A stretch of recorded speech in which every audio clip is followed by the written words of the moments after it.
तर बातमी आहे नाशिकच्या चंदवडमधून।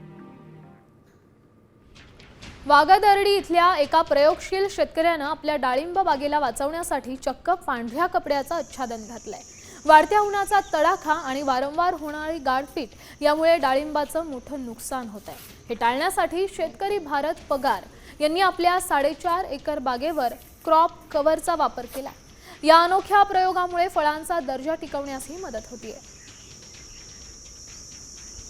जे उन्हाच्या टेम्परेचरने फळावरती चट्टे पडतात किंवा गारपिटीचं वातावरण झाल्यावर जी गारपीट होते, पाऊस होतो, त्यामुळे झाडांना जी नुकसान होते, तर ती नुकसान बऱ्यापैकी एक 90-95% पर्यंत बऱ्यापैकी कमी असते।